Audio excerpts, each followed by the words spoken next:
దేవుని పరిశుద్ధ నామానికి మహిమ కలుగును గాక. చిన్న ప్రార్థన చేసుకుని దేవుని మాటలు ధ్యానించుకుందాం. పరిశుద్ధ ప్రేమ కలిగిన తండ్రి, నీకు వందనాలు ప్రభా. ఈ పాద సన్నిధికి శక్తి గల నీ నామాన్ని ఆశ్రయిస్తూ మేము వస్తున్నాము. నీ మాటలు నాయన మమ్మల్ని బ్రతికించేవి, జీవింపచేసేవి, మాకు శక్తినిచ్చేవి కనుక జీవముతో కూడిన నీ మాటలు ఈ రాత్రి కాల సమయంలో మీరే మాకు అందించమని ప్రార్థన చేస్తున్నాము. నిస్సహాయ స్థితిలో, బలహీన స్థితిలో, కృంగుదలలో ఉన్న నీ బిడ్డలను నీ మాటల ద్వారా నీవే లేవనెత్తమని ప్రార్థన చేస్తూ నీ శిలువ చాటు నన్ను మరుగుపరచండి, నోటి బురగా వాడుకునండి. యేసు నామమున ప్రార్థిస్తున్నాం తండ్రి, ఆమేన్.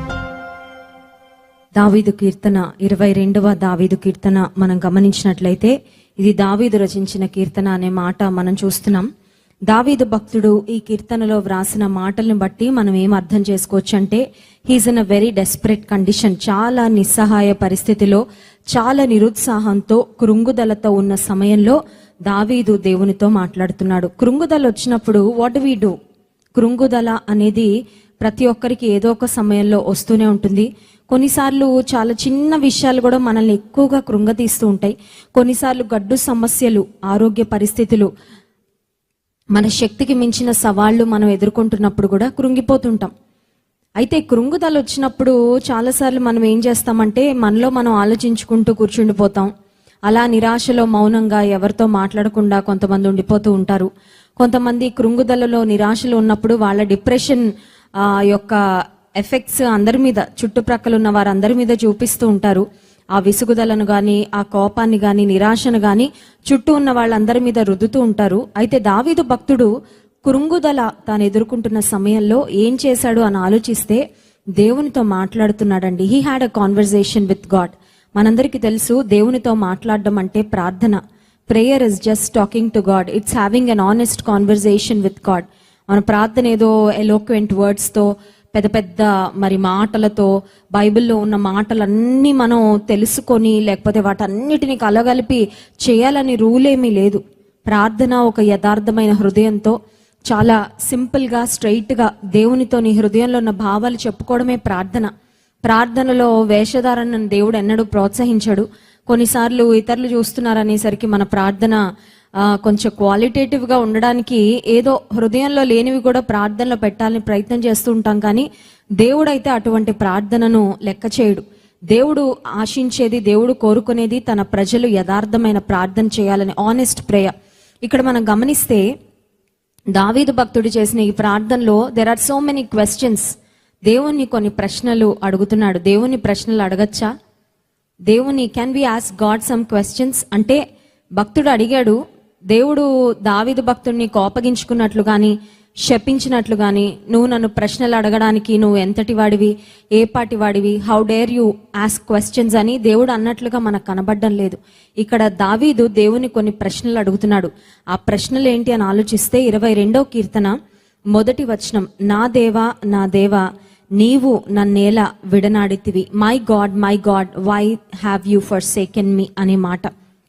ఈ క్వశ్చన్ ఎందుకు అడుగుతున్నాడంటే దావీదు దేవుడు తనను విడిచిపెట్టేశాడు అని అనిపించింది కాబట్టి అడిగాడు. ఇంకొక ప్రశ్న కూడా చూద్దాం, చూడండి.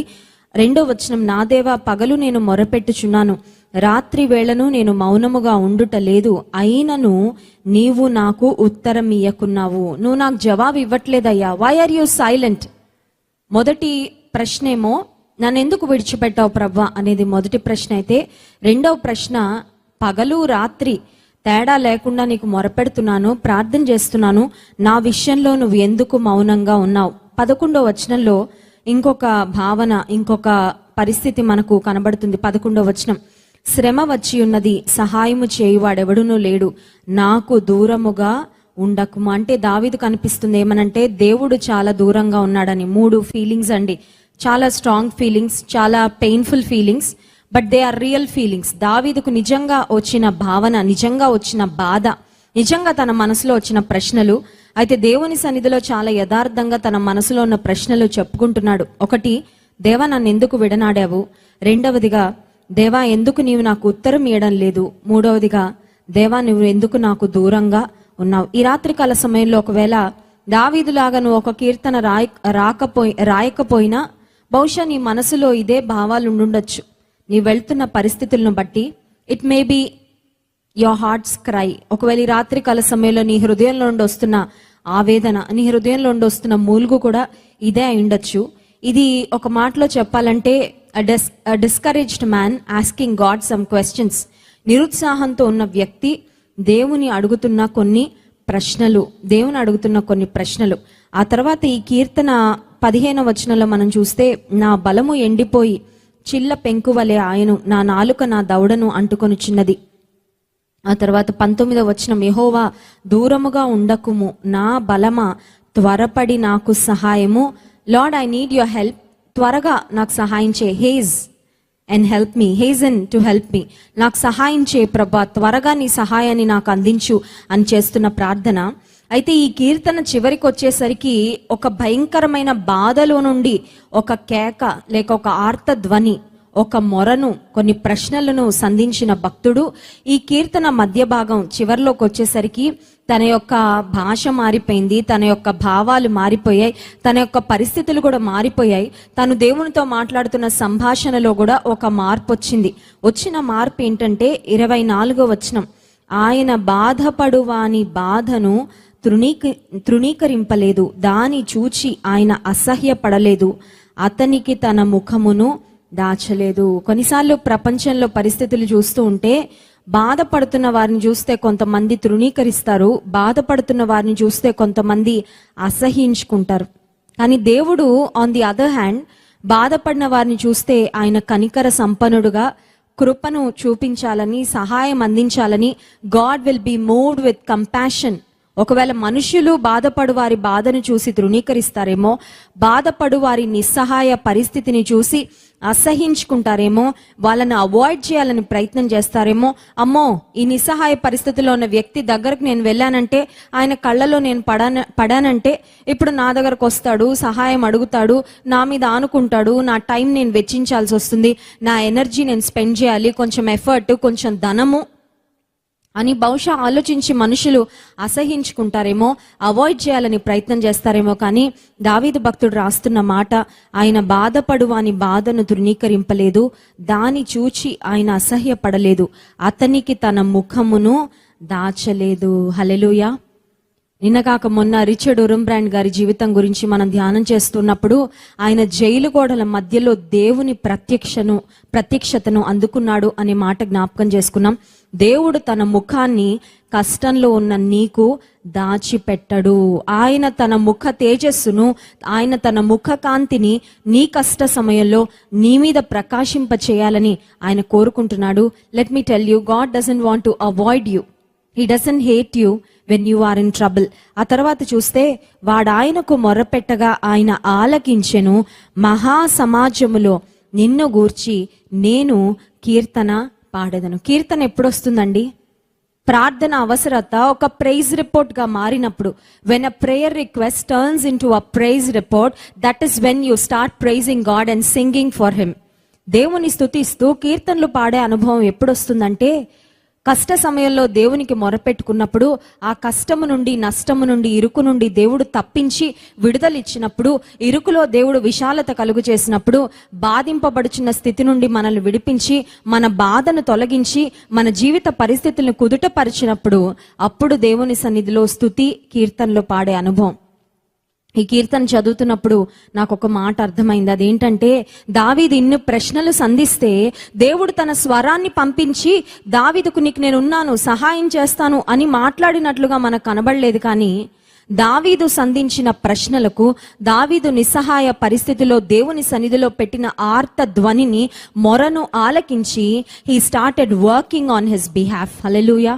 మనుషులు ఒకవేళ నువ్వు ప్రశ్నలు అడిగితే, నువ్వు సహాయాన్ని కోరుకుంటే, నోటి మాటలతో నీకేదో కొంచెం ఊరటను, నెమ్మదిని, ధైర్యాన్ని ఇవ్వడానికి నోటి మాటలతో ప్రయత్నం చేస్తారేమో. కానీ నీవు నేను సేవించే దేవుడు ఎలాంటి దేవుడు అంటే, నువ్వు నిస్సహాయ పరిస్థితిలో దేవునికి మొరపెట్టుకుంటే, ఆయనను ఒకవేళ నీ మనసులో కొన్ని ప్రశ్నలు వచ్చినప్పుడు, ఆ నిస్సహాయ పరిస్థితిలో, బలహీన స్థితిలో ఒకవేళ దేవుని కొన్ని ప్రశ్నలు సంధిస్తే, దేవుడు మాటలతో సమాధానం ఇవ్వడానికి ప్రయత్నం చేయడు, కానీ చేతలతో నీకు సమాధానం చెప్పాలని చూస్తాడు. హల్లెలూయా.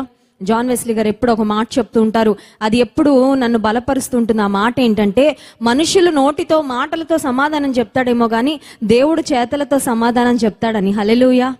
కొన్నిసార్లు చూడండి, మనకు ఏదైనా కష్టం వచ్చినప్పుడు ఎవరైనా మనల్ని ఇబ్బంది పెడితే వాళ్ళకి మళ్ళీ మాటలతో సమాధానం చెప్పాలి అని ప్రయత్నం చేస్తుంటాం. కానీ ఆ పరిస్థితిలో నువ్వు దేవునికి అప్పగించుకుంటే దేవుడు ఎలా చేయాలో, ఎలా నీకు విడుదల ఇవ్వాలో, ఎలా నీ పగవారికి మరి నీ మీద వారు అతిశయించకుండానట్లుగా వారికి ఎలా బుద్ధి చెప్పాలో దేవుడు చెప్తాడు. నీ కష్ట సమయంలో కూడా మనుషుల దగ్గరకు పరిగెత్తి నీ కష్టాలు బాధలు పంచుకొని వాళ్ళు నిన్ను విసుక్కొని వాళ్ళ ముఖం నీకు చాటేసే పరిస్థితి వచ్చి మళ్ళీ ఆ స్థితి ఎందుకు వచ్చిందా అని నువ్వు బాధపడడం కంటే, అక్కడిక్కడ తిరగటం కంటే, if you can go straight to God's presence, కష్టం రాగానే నష్టం రాగానే అటువైపు ఇటువైపు తూర్పు పడమర ఉత్తర దక్షిణ దిక్కులు చూడకుండా దేవుని దిక్కుకు చూసి, కొండల తట్టు నా కన్నులెత్తుచున్నాను, నాకు సహాయం నీ నుండే కలుగుతుంది ప్రభువా, నీ వైపే చూస్తున్నాను. I want to look to you alone and I want to depend on you alone. నీ మీద మాత్రం ఆధారపడతాను, నాకు సహాయం చేయి అని దేవుని వైపు చూస్తే దావీదు భక్తుడు అంటున్నాడు, వాడు ఆయనకు మొరపెట్టగా ఆయన ఆలకించెను. He has heard my prayer, he has heard my cry. నా మొర విన్నాడు, నా ప్రశ్నలు విన్నాడు, నన్ను విసుక్కోలేదు దేవుడు. హల్లెలూయా. కొన్నిసార్లు చూడండి, పిల్లలు తల్లిదండ్రులను ఏమైనా ప్రశ్నలు పదే పదే పదే పదే వేస్తుంటే విసుగొచ్చేస్తారు. ఇంకా కొంచెం క్వశ్చన్ బ్యాంక్ లాగా ఉండడం మాంతావా, ఎన్ని ప్రశ్నలు అడుగుతావు, నా పనులు నాకున్నాయి, నా బిజీలో నేనున్నాను, అన్ని ప్రశ్నలకు జవాబు చెప్పలేనని బహుశా ఇంట్లో తల్లిదండ్రులు పిల్లలతో అంటారేమో. చూడండి, పిల్లలు ఒక ఏజ్లో వాళ్ళు క్యూరియస్గా ఉంటారు. They want to know everything, they want to explore everything. అన్నిటి గురించి అడుగుతూ ఉంటారు, ఇదేంటి అదేంటి, ఇది ఎలా పనిచేస్తుంది, అదెలా పనిచేస్తుంది. కానీ కొన్నిసార్లు తల్లిదండ్రులకు అంత సమయం లేనప్పుడు, పేషెన్స్ లేనప్పుడు ఇంపేషెంట్గా విసుగుంటారేమో, ప్రక్కకు పంపించేస్తారేమో. కొన్నిసార్లు లెక్చరర్స్ కూడా కాలేజ్లో కొంతమంది ఉంటారండి, స్టూడెంట్స్ ఓవర్ ఎంతూజియాస్టిక్ ఉండేవాళ్ళు, అన్ని కాన్సెప్ట్స్లో డీప్కి వెళ్ళిపోవాలనుకుంటారు. ఇంకా వాళ్ళు లెక్చరర్ వచ్చిన దగ్గర నుంచి అడుగుతూనే ఉంటారు క్వశ్చన్స్. ఒక లెవెల్ వరకు, ఒక పాయింట్ వరకు లెక్చరర్ ఆన్సర్ ఇస్తాడేమో కానీ ఆ తర్వాత అంటాడు, నన్ను లెసన్ చెప్పనివా, నీకు ఒకవేళ క్వశ్చన్స్ ఉంటే నన్ను మళ్ళీ వచ్చి కలువు బాబు, ఇది సమయం కాదు, సందర్భం కాదు అని ఒకవేళ విసుక్కుంటారేమో, ఒకవేళ వాళ్ళు ప్రశ్నలు అడగకుండా నోరు మూస్తారేమో. కానీ నేను ఆరాధిస్తున్న దేవుడు ఎటువంటి దేవుడు అంటే, నువ్వు నోరు తెరిచి ఆయనతో మాట్లాడితే చాలు. He is interested in hearing your heart. నీ హృదయంలోని ఆవేదన ఆయన వినాలని ఆశిస్తున్నాడు. దేవుని కొన్ని ప్రశ్నలు అడగాలనిపిస్తుంది. అక్క, నేను అడగచ్చా? ఎస్. నీ మనసులో ప్రశ్నలున్నా, నీ మనసులో బాధ ఉన్నా, అంతా బాగున్నట్లుగా నువ్వు ఒక నటనా జీవితంతో ఏదో పైన ప్రార్థన చేసేసి, అలవాటు ప్రార్థన చేసేసి, ఏదో చేయాలన్నట్లుగా ప్రార్థన చేసి మానేస్తే ఖచ్చితంగా ఆ ప్రార్థన దేవుడు మెచ్చడు, నచ్చడు, దేవుడు వినడు కూడా. ఎందుకంటే వేషధారుల ప్రార్థన ఆయన ఆలకించడు. దేవుని వాక్యంలో మనం గమనించినట్లయితే సుంకరి వెళ్ళి చాలా యథార్థంగా రొమ్ము కొట్టుకుంటూ ప్రార్థన చేశాడంట. పరిసయుడు పై పూతలతో తన గొప్పలు చెప్పుకుంటూ చేశాడు ప్రార్థన. పరిసయుని ప్రార్థన దేవుడు అంగీకరించలేదు, బట్ సుంకరి ప్రార్థన దేవుడు అంగీకరించాడు. ఈ రాత్రికాల సమయంలో సుంకరి వంటి దీనత్వం, సుంకరి వంటి యథార్థత, దావీదు భక్తుని వంటి యథార్థత. Lord, I want be very honest. చాలా యథార్థంగా నీ సన్నిధిలో నా హృదయాన్ని కుమ్మరించుకోవాలనుకుంటున్నా ప్రభువా. చూడండి, కొన్నిసార్లు మన హృదయంలోని భావాలన్నీ సొంత కుటుంబీకులతో చెప్పుకున్నా కొన్నిసార్లు వారు అపార్థం చేసుకునే పరిస్థితులు రావచ్చేమో. కొన్నిసార్లు నీకు ఎంత బాధ ఉన్నా, ఎంత వేదన ఉన్నా ఎవరితో చెప్పుకోవడానికి ఉండదు. ఒకవేళ చెప్పుకుంటే సమస్యలు ఇంకా ఎక్కువయ్యే ప్రమాదం కూడా ఉంటుంది కొన్నిసార్లు.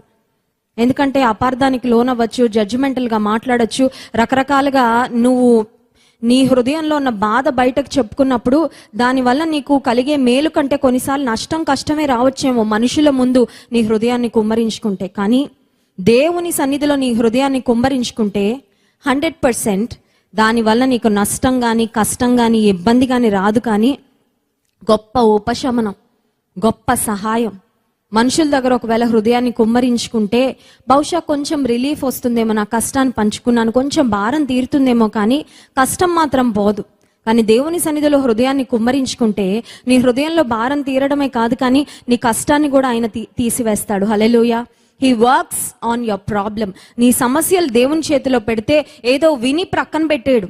చూడండి, కొంతమంది ఎమ్మెల్యేలు కానీ, ఎంపీలు కానీ, లేకపోతే ఉన్నత స్థితిలో ఉన్న వాళ్ళు కొన్నిసార్లు ప్రజల మధ్యలోకి వెళ్ళి వారి సమస్యలు విన్నప్పుడు ఆ ప్రక్కనున్న వారితో చెప్తారు, పిఏతో రాసుకోండి, ఈ ప్రాబ్లం ఉందంట, మనం దీని గురించి టేకప్ చేయాలి, వీరికి హెల్ప్ చేయాలని అంటారు. బహుశా కొన్నిసార్లు రాసుకున్నంత మాత్రాన వారు టేకప్ చేయలేకపోవచ్చు, సహాయాన్ని పంపించలేకపోవచ్చు. కానీ నీవు నేను సేవిస్తున్న దేవుడు ఎలాంటి మొర ఆయన సన్నిధిలో నువ్వు పెట్టుకున్నా, ఎలాంటి నిస్సహాయ స్థితిలో నీ హృదయం అంతా ఆయన సన్నిధిలో కుమ్మరించుకున్నా, ఆయన సమస్య వినేవాడు మాత్రమే కాదు, సమస్యను విని ఆ సమస్యను జ్ఞాపకం ఉంచుకునేవాడు మాత్రమే కాదు, కానీ ఆ సమస్యకు తగిన పరిష్కారమును కూడా ఆయన దయచేసేవాడు. హల్లెలూయా. అందుకే దావీదు భక్తుడు అంటున్నాడు, నా దేవా నన్నేలా విడనాడితివి, వై హ్యావ్ యూ ఫర్సేకెన్ మీ అని అడిగాడు. ఆ తర్వాత నాకెందుకు ఉత్తరం ఇవ్వడం లేదు అని అడిగాడు. ఆ తర్వాత అన్నాడు, నాకెందుకు దూరంగా ఉన్నావయ్యా? Lord, I feel that you are 1,000,000 miles away from me. నువ్వు నా నుండి 1,000,000 మైల్స్ దూరంగా ఉన్నావని నాకు అనిపిస్తుంది దేవా. ఇంత దూరం ఎందుకు అయిపోయావు? నిజంగా మొరపెట్టు వారికి సమీపంగా ఉంటానన్నావు కదా, ఎందుకు దూరంగా వెళ్ళిపోయావు అని అడిగిన దావీదు భక్తుడు ఆఖరికి అంటున్నాడు, వాడాయనకు మొరపెట్టగా ఆయన ఆలకించెను, మహాసమాజములో నిన్ను గూర్చి నేను కీర్తన పాడదను. దేవుడు మేలు చేసిన తర్వాత, ఇరుకులో విశాలత కలుగు చేసిన తర్వాత, ప్రార్థనకు జవాబిచ్చిన తర్వాత, కష్టములో నుండి, వ్యాధిలో నుండి, మరణకరమైన పరిస్థితుల్లో నుండి క్షేమస్థితికి నడిపించిన తర్వాత దావీదు చేసిన పనే చేయాలండి. అదేంటో తెలుసా? సమాజములో దేవుని గూర్చిన కీర్తన నేను పాడతాను. I will testify about the works of the lord among his people. కొంతమంది ఉంటారండి, మేలులు ఎన్నో పొందుకుంటారు కానీ ఒక్కటి కూడా చెప్పరు ఎవరికి. పొందుకున్నామండి మేలు, దాని గురించి చెప్పాల్సిన అవసరం ఏంటి? అది ఎలా అంటే 10 మంది కుష్ఠరోగుల్లో 10 మంది శుద్ధులయ్యారు కానీ ఒక్కడే వచ్చాడంట కృతజ్ఞత చెప్పడానికి. నువ్వు దేవుని ప్రజల మధ్యలో, నీ కుటుంబీకుల మధ్యలో దేవుడు నీ పట్ల చేసిన గొప్ప కార్యాలను గురించి నువ్వు ప్రకటిస్తే దేవుని నామం మహింపరచబడుతుంది. నీలో గ్రాటిట్యూడ్ ఉందని, నీలో కృతజ్ఞత ఉందని అదొక సాదృశ్యంగా కనబడుతుంది. ఒక ప్రశ్న అడుగుతాను, దేవుడు నీ జీవితంలో ఎన్నో మేలు చేశాడు. ఆ మేళ్లను గురించి, ఉపకారాలను గురించి ఎవరితో పంచుకోవడానికి సమయం తీసుకున్నావా? కొన్నిసార్లు గాసిప్ స్ప్రెడ్ చేయడానికి ఉండే ఇంట్రెస్ట్ సాక్ష్యం చెప్పుకోవడానికి చాలాసార్లు ఉండదు. లోక సంబంధమైన వార్తలను గురించి డిస్కస్ చేసుకోవడానికి ఉన్న ఇంట్రెస్ట్ చాలాసార్లు దేవుని కార్యాల గురించి వివరించుకోవడానికి ఉండదు. నీ జీవితంలో దేవుడు చేసిన కార్యాలను గురించి ఇతరులకు సాక్ష్యం చెప్తే వారు కూడా ప్రోత్సహించబడతారే. వారికి కూడా అదే కష్టం, అదే ఇబ్బందికరమైన పరిస్థితి వచ్చినప్పుడు నీ సాక్ష్యం వారి జ్ఞాపకం వచ్చి వారు కూడా దేవుని మీద ఆధారపడి వారు కూడా దేవునిలో ఎదుగుతారే. నువ్వెందుకు ఆ అవకాశాన్ని తీసుకోవడం లేదు? 2 దినాల క్రితం క్రైస్ట్ వర్షిప్ సెంటర్లో ఉన్న ఒక యవనస్తురాలు నాకు ఫోన్ చేసి ఒక సాక్ష్యం చెప్తుంది. అక్క, మా బంధువులు మరి వారందరూ దేవుని తెలుసుకొని అన్యులుగా ఉన్నారు. నిష్ఠాగరిష్టమైన బ్రాహ్మణ కుటుంబంలోంచి మేము వచ్చాం. మేము ఒక్క కుటుంబమే రక్షణ పొందాము. అయితే మా బంధువులలో, మా దగ్గర బంధువుల్లో ఒక కుటుంబం కరోనాతో బాధపడుతున్నప్పుడు, ఆ కుటుంబ యజమానుడు సీరియస్ కండిషన్లో ఉన్నప్పుడు మేము వారికి ఫోన్ చేసి చెప్పాము, ప్రార్థన చేద్దాము, మేము ప్రార్థన చేస్తున్నామని. ఆ రోజు నుండి ఆ కుటుంబం అంతా ప్రార్థన చేయడం మొదలు పెట్టారు. సీరియస్ కండిషన్లో డాక్టర్స్ కూడా హోప్లెస్ అని చెప్పిన పరిస్థితుల్లో దేవుడు అద్భుతమైన ఆరోగ్యమనిచ్చి, స్వస్థతనిచ్చి మా అంకుల్ను అలాగే వారి కుటుంబీకులందరినీ క్షేమంగా హాస్పిటల్లో, మరి ఐసీయూలో ఉన్న వారిని క్షేమంగా ఇంటికి నడిపించారక్క. వారు దేవుని యందు ఇప్పుడు విశ్వాసం ఉంచుతున్నారు. They started believing in Jesus అని చెప్పినప్పుడు నేను ఎంతో ప్రభువుని స్తుతించానండి. ఆ కుమార్తెకి చెప్పాను, I'm so proud of you. నీకు తెలుసా చెల్లెమ్మ, నేను నిన్ను బట్టి ఎంతో గర్విస్తున్నాను. లోక సంబంధమైన పాపాలు, భయంకరమైన కార్యాలు చేయడానికి చాలా మంది మరి సిగ్గుపడడం లేదు, కానీ కొన్నిసార్లు సాక్ష్యం చెప్పాలంటే, ఇతరులను దేవునిలో బలపరచాలంటే సిగ్గుపడిపోతూ ఉంటాం కదండి. ఏమనుకుంటారో, ఎవరేమనుకుంటారో అని ఒక రకమైన హెసిటేషన్. దేవుని నామాన్ని, దేవుడు చేసిన కార్యాలను వివరించడానికి, ఇతరులను బలపరచడానికి ప్లీజ్ టేక్ ఎవ్రీ ఆపర్చునిటీ. ప్రతి అవకాశాన్ని వినియోగించుకో. ఎందుకంటే నీ జీవితంలో ఇప్పుడు నీకున్న సమయం మళ్ళీ రాదు. ఇప్పుడున్న అవకాశాలు మళ్ళీ నీకు రావు. దేవుని కొరకు పనిచేయడానికి ఇదే మంచి సమయం. దావీదు భక్తుడు అంటున్నాడు, మహాసమాజములో నిన్ను గూర్చి నేను కీర్తన పాడదను. Lord, I will praise you in the midst of the congregation. ఒకవేళ బహుశా సమాజంగా కూడడానికి మనకి ఇప్పుడు అవకాశం లేదు. అయితే ఒకవేళ కరోనా నుండి, భయంకరమైన పరిస్థితుల నుండి మీరు స్వస్థత పొందుకొని ఉంటే మీ సాక్ష్యాలు రికార్డ్ చేసి పంపించండి. అన్ని డీటెయిల్స్ కాదు కానీ క్లుప్తంగా 2-3 నిమిషాలలో దేవుడు మీ జీవితంలో చేసిన అద్భుత కార్యాలు, ప్రతిరోజు రాత్రి అలాగే మన లైవ్ సర్వీసెస్ లో పాల్పొందడం ద్వారా ఏ విధంగా మీరు బలపడుతున్నారు, ఏ విధంగా దేవుడు మీ విశ్వాసాన్ని బలపరుస్తున్నాడు, ఏ విధంగా మీ జీవితంలో గొప్ప కార్యాలు చేస్తున్నారో సాక్ష్యం ఇవ్వండి. సాక్ష్యం ఇచ్చుట ద్వారా దేవుని నామము మహిమపరచబడుతుంది. దేవుడు కూడా ఎంతో సంతోషిస్తాడండి. నేను మొర విన్నందుకు, నేను కార్యం చేసినందుకు నా బిడ్డల హృదయంలో ఇంత గ్రాటిట్యూడ్ ఉందా అని. ఈ రాత్రికాల సమయంలో అట్టి విధంగా దేవుని మీద ఆధారపడి దేవుని నుండి గొప్ప జవాబులు పొందుకొని మన ప్రార్థన అవసరతలు స్తుతి నివేదికలుగా మారునట్లుగా దేవుడు తన కృపను మనకు అనుగ్రహించునుగాక. ఆమెన్. కళ్ళు మూసుకోండి, ప్రార్థన చేసుకుందాం. పరిశుద్ధ ప్రేమ కలిగిన తండ్రి, నీకు స్తోత్రాలు. నిరాశలో నిస్పృహలో దావీదు నీ సన్నిధిలో అడిగిన కొన్ని ప్రశ్నలు, అతని యొక్క నిస్సహాయతను కూడా ఎంతో స్పష్టంగా నీ సన్నిధిలో వ్యక్తపరిచాడు ప్రభువా. అయితే కీర్తన చివరికి వచ్చేసరికి తన జీవితంలో నువ్వు చేసిన ఆశ్చర్య కార్యాలు, నువ్వు చేసిన మేలులను గురించి సాక్ష్యం ఇచ్చాడు ప్రభువా. మా జీవితంలో కూడా మేము ఇరుకులో, ఇబ్బందికరమైన పరిస్థితుల్లో నీ వైపు చూచినట్లు, నీకు మొరపెట్టుకొనున్నట్లు, నీ మీద ఆధారపడినట్లు, మా హృదయంలో ఉన్న ప్రతి పరిస్థితిని యథార్థంగా నీ సన్నిధిలో పరిచినట్లుగా ప్రభువా, మేం ప్రతిదీ నీతో చెప్పుకొని నీ నుండి గొప్ప సమాధానములు పొందుకున్నట్లు నీ కృపను సహాయమును అనుగ్రహించండి. నీ ప్రజల జీవితాల్లో నువ్వు ఎన్నో గొప్ప కార్యాలు చేస్తున్నావయ్యా. నువ్వు నమ్మదగిన దేవుడు అని రుజువు చేసుకుంటున్నావు ప్రభా. అందుకై స్తోత్రాలు. ఇంకనూ ఇరుకులో ఎంతమంది నీ వైపు చూస్తున్నారో వారి జీవితంలో గొప్ప కార్యములు జరిగించి వారి ప్రార్థన అవసరతలను స్తుతి నివేదికలుగా నీవు మార్చి మహిమను పొందుమని యేసు నామమున ప్రార్థిస్తున్నాం తండ్రి.